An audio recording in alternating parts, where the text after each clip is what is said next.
السلام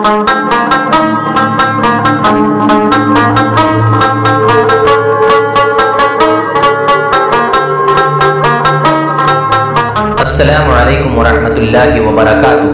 میں میم الف شیخ معاون معلم ضلع پریشد اردو پرائمری و ہائی اسکول تیر ضلع عثمان آباد۔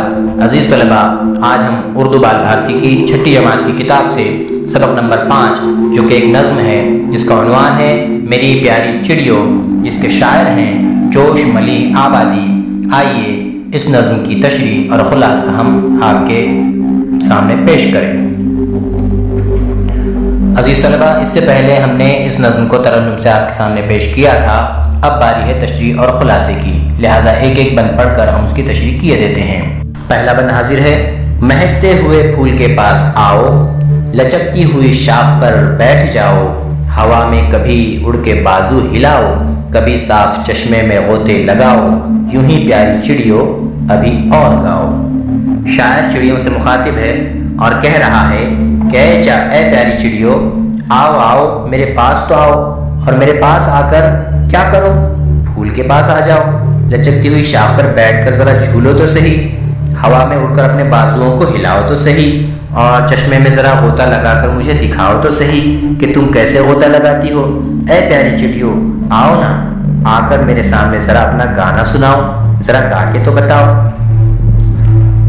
اگلے بند میں شاعر کہہ رہا ہے پھدک کر ادھر سے ادھر دوڑ جاؤ، چہک کر ادھر سے ادھر پر ہلاؤ، چمک کر کبھی شاخ پر چہچہاؤ، اچھل کر کبھی نہر پر گنگناؤ، یوں ہی پیاری چڑیوں ابھی اور گاؤ۔ شاعر کہہ رہا ہے کہ ذرا پھدک کر ادھر ادھر دوڑ کے تو دکھاؤ، اے چڑیوں ذرا چہک کر تو دکھاؤ، اے چڑیوں کبھی شاخ پر ذرا چہچہا کے تو دکھاؤ، ذرا اچھل کر نہر پر گنگنا کے تو دکھاؤ، اے پیاری چڑیوں ذرا گا کے تو سناؤ۔ شاعر کو چڑیاں جو ہے بہت پیاری لگتی ہیں اور ان کے نخرے دیکھنا شاعر کو بڑا پسند ہے۔ شاعر یہ چاہتا ہے کہ چڑیاں اس کے سامنے ناچیں، دوڑیں، اچھلیں، کودیں، پھدکیں اور جو ہے اپنا گانا چہچہا کر سنائیں۔ یہ شاعر کی خواہش ہے، لہٰذا اپنی خواہش پورا کرنے کے لیے شاعر چڑیوں سے مخاطب ہے۔ اگلے بند دیکھیں۔ کبھی برگ تازہ کو منہ میں دباؤ، کبھی کنج میں بیٹھ کر پھڑپھڑاؤ، کبھی گھاس پر لوٹ کر دل لبھاؤ، کبھی جا کے بیلوں کو جھولا بناؤ، یوں ہی پیاری چڑیوں ابھی اور گاؤ۔ شاعر اس بند میں کہہ رہا ہے کہ او پیاری چڑیوں، برگ تازہ کو یعنی تازہ پتوں کو ذرا منہ میں دبا کے تو دکھاؤ، اور جو ہے کبھی درختوں کے سائے میں جہاں پر آپ روزانہ بیٹھتی ہو جسے کنج کہتے ہیں وہاں بیٹھ کر ذرا پھڑپھڑا کے تو دکھاؤ، کبھی گھاس پر لوٹ پوٹ کر کے تو دکھاؤ، یا گھاس کے تنکے اٹھا کے جو تم اپنا گھر بناتی ہو، آشیانہ بناتی ہو، اس گھاس پھوس کو لوٹ کر تو ذرا بتاؤ، کبھی جا کے بیلوں کو اپنا جھولا تو بنا کے دکھاؤ کہ تم جو بیلوں کی نازک سی ٹہنیوں پر جو جھولا بنا کر جھولتی ہو وہ نظارہ میں بھی دیکھنا چاہتا ہوں، ذرا جھول کے تو دکھاؤ۔ او پیاری چڑیوں ذرا گانا گا کر تو سناؤ۔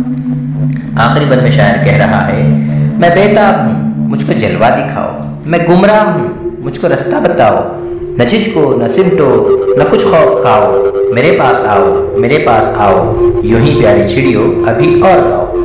آخری بند میں شاعر کہہ رہا ہے کہ میں بےتاب ہوں تمہارے جلوے دیکھنے کے لیے، تمہارے کرشمے دیکھنے کے لیے، اور ہوتا یہ ہے کہ چڑیا جو ہے بڑی ڈرپوک ذات ہوتی ہے۔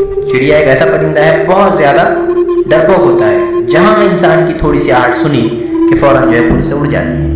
لہٰذا شاعر کہہ رہا ہے کہ او چڑیا، میں تجھے نقصان نہیں پہنچاؤں گا، تو میرے سے جھجک مت، اور جو ہے مجھ سے دور مت سمٹ، اور مجھ سے خوف بھی مت کھا۔ میں چاہتا ہوں کہ تو مجھے اپنا جلوہ دکھائے، اور میں گمراہ ہوں، تو جس طرح سے اپنی زندگی سادہ سی زندگی جیتی ہے، جس طرح سے اپنا آشیانہ بنتی ہے، اپنے بچوں کو پالتی ہے، اپنے بچوں کو پیار دیتی ہے، اپنے بچوں کو کھانا کھلاتی ہے، میں بھی چاہتا ہوں کہ تجھ سے کچھ سیکھوں، میں رستہ بھٹکا ہوا ہوں، میں چاہتا ہوں کہ تجھ سے جو ہے کچھ میں سیکھ کر اپنی راہ پا جاؤں۔ لہٰذا اے چڑیا مجھ سے ڈر مت، مجھ سے جھجک مت، مجھ سے جو ہے خوف مت کھا، بلکہ میرے پاس آ اور آ کے ذرا اپنا گانا تو سنا۔